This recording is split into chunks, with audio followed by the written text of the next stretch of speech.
صلی و نسلم علی رسولہ الکریم اما بعد فاعوذ باللہ من الشیطان الرجیم بسم اللہ الرحمن الرحیم۔ معزز سامعین کرام، جیسا کہ ہم جانتے ہیں محرم الحرام کا مہینہ اور اس کا پہلا عشرہ جاری و ساری ہے، تو اسی عشرے کے اندر اس عظیم قربانی عالم اسلام کی نواسہ رسول جگر گوشہ بطور حضرت امام حسین رضی اللہ تعالیٰ عنہ اور ان کے رفقا نے اسلام کی بقا کے لیے، اسلام کی نشر و اشاعت کے لیے، اسلام کو قائم و دائم رکھنے کے لیے قربانیاں دیں۔ تو اس سلسلے میں آج چونکہ 8 محرم الحرام ہے، تو اسی سلسلے کو آگے بڑھاتے ہوئے آج کے دن جو اہم واقعات ہوئے امام حسین اور ان کے رفقا کے حوالے سے اس کو بیان کریں گے۔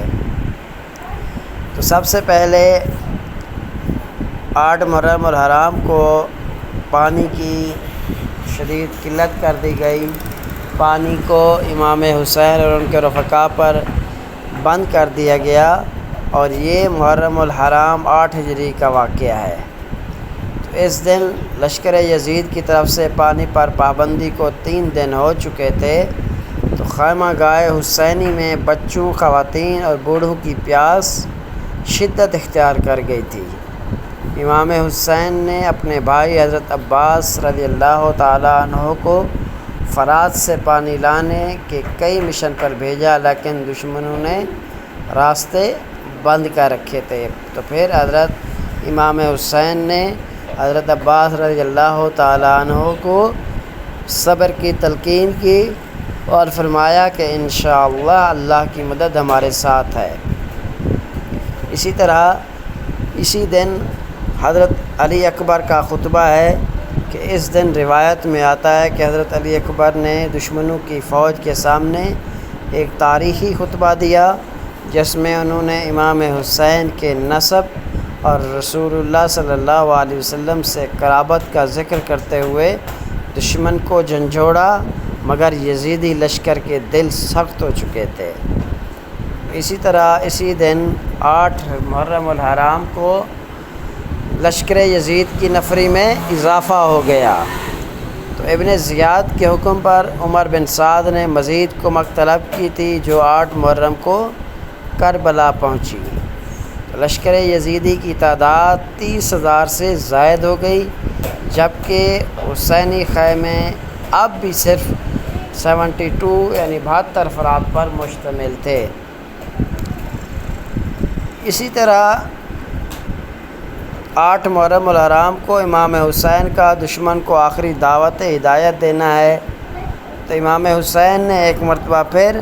یزیدی لشکر کو نصیحت فرمائی کہ وہ حق اور باطل کے فرق کو پہچانیں اور رسول اللہ صلی اللہ علیہ وسلم کے نواسے سے جنگ نہ کریں، لیکن یزید کے نمائندے دنیاوی لالچ اور بغض علی میں اندھے ہو چکے تھے۔ اسی طرح 8